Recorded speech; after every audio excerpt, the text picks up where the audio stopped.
Stewardship. Who here gets excited when they hear that word? Chip, you've been the head of the stewardship campaign a few times, I see. Who here kind of gets that, here we go again, feeling in their stomach when they think of stewardship? I appreciate the honesty. So most people are kind of in the middle there. It's not a word that elicits the same excitement as Christmas, but it's also not quite the same level of as taxes, but somewhere in between. Well said, buddy. It's okay. Well, I just last night finished reading The Return of the King, so I have now finished the Lord of the Rings trilogy, and I am indebted to J.R.R. Tolkien for helping me better understand the meaning of the words fellowship and also stewardship.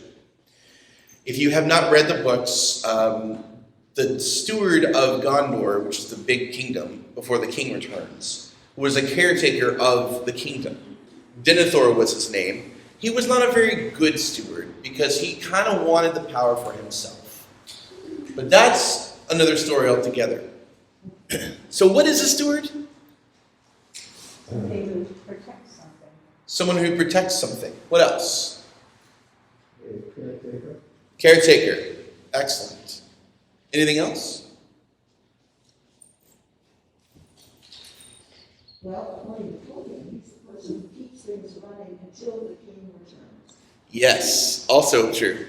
The person who keeps things running until the king returns. Does that sound vaguely familiar to our scriptures? Who's the king we're awaiting returning? Jesus.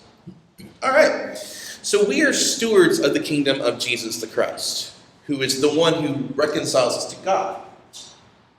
Well, can we be good stewards if we don't know how to steward the kingdom? No. Okay. So if we're not quite clear on all the details of the one we're stewarding, it's really hard to be able to do the thing. So how do we become good stewards then? We become disciples. Now, disciples is another fancy, old-sounding word that comes from the Latin discipulus, which means to follow. So what is a disciple? When you hear that word, what comes to mind? Follower. Follower. What else? 12. 12? Ben? Student. Excellent. So a student, a follower, someone who dives deeply into something. Now, if you took one math class in college, are you a disciple of mathematics? No. If you only took one philosophy class, are you a disciple of any of the philosophers? No. So you have to really dive in. When you major in something in school, when you devote your time and your expertise to something, you become a disciple of either that discipline, which is the practice of the way, or a devotee of a particular teacher. Now for us, our devotion is to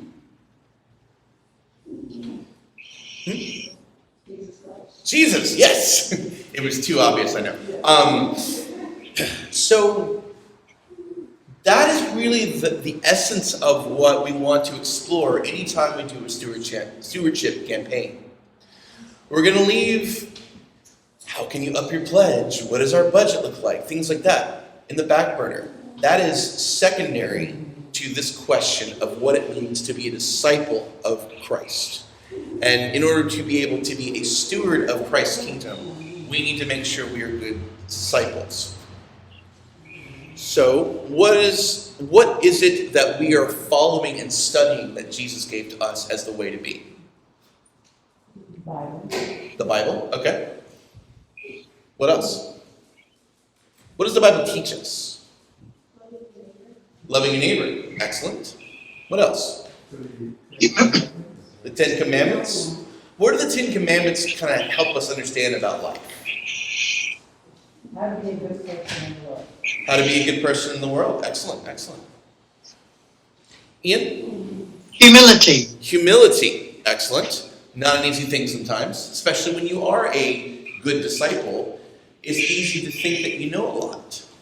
And it's very, very unpleasant when you get knocked off your pedestal a little bit when you realize you don't know as much as you thought you did. Anyone ever experienced that? So, more than just loving your neighbor, loving God, being a good person, what does it mean to be a steward of God's kingdom in this community?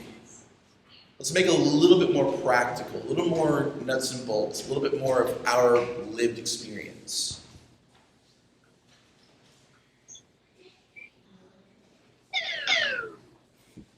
What'd you say, Ben? Take care of our church. Oh, did you say? Oh, yeah. Lynn? Take care of each other. See people's needs and try to fill those needs. Right?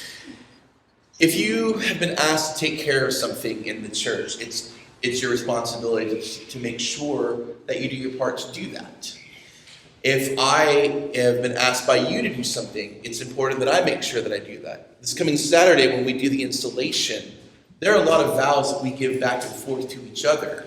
And it's a really cool experience as I was looking through the different promises and offerings, the responsibility that we share with one another to take care of each other, and also to do everything in our power to make sure that God's kingdom thrives here at St. Anne's.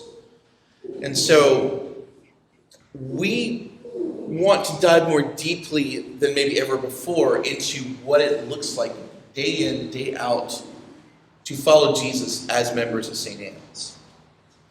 I lost my train of thought.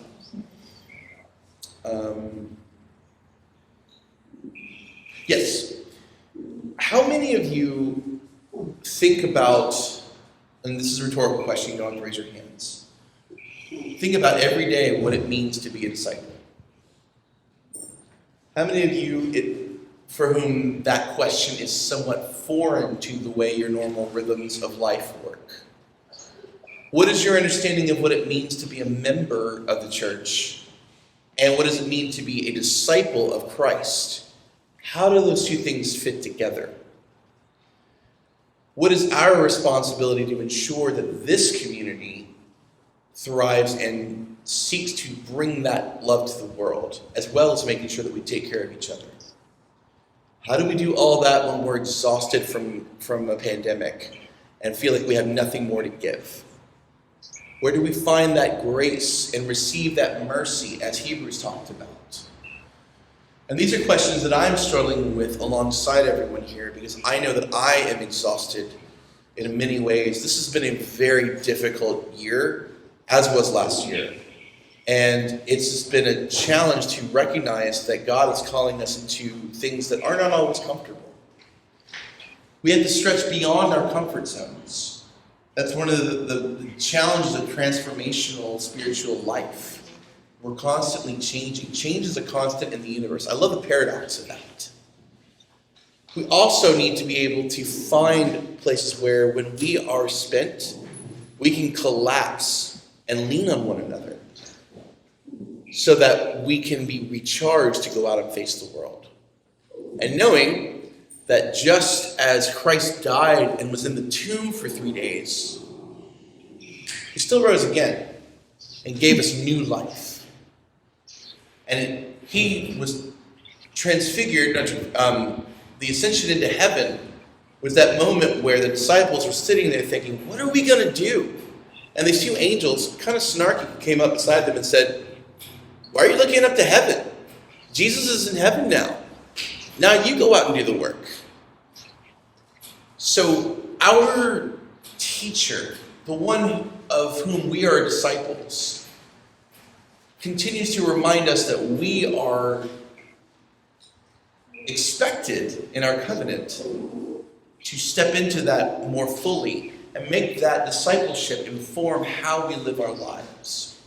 And as we practice that discipleship, our stewardship will only increase. It will make for an incredibly rich community of life, of growth, of change. And it will bring a new life to the world around us in our small community, as well as the Fremont area, as well as perhaps the Bay Area. Who knows, maybe even further. So we're going to be exploring questions that kind of kickstart thinking about where God is in our lives. And this week, I'm going to start the conversation process a little bit with you, where we're going to explore our own stories, where we have experienced powerful life experiences in discipleship. So as we go into this week, and as we go into the season of stewardship, let us dive deeply into the questions of where is God leading us in our discipleship as we follow his way, as we study his teachings. We don't just believe about him. Because as James says, you believe that there's only one God? Great. So do the demons, and they tremble with fear. That's not enough. You have to live it out. Live into the thing that you believe. Those are challenging words, but they're also comforting because we don't do it alone. We can't do it alone, and we're in it together. So we're going to have some fun. We're going to have some squirms. We're going to have some incredible conversations and learn more about each other in this process. So may we dive deep into our discipleship, that we become even better stewards than we already are in this community here. Amen.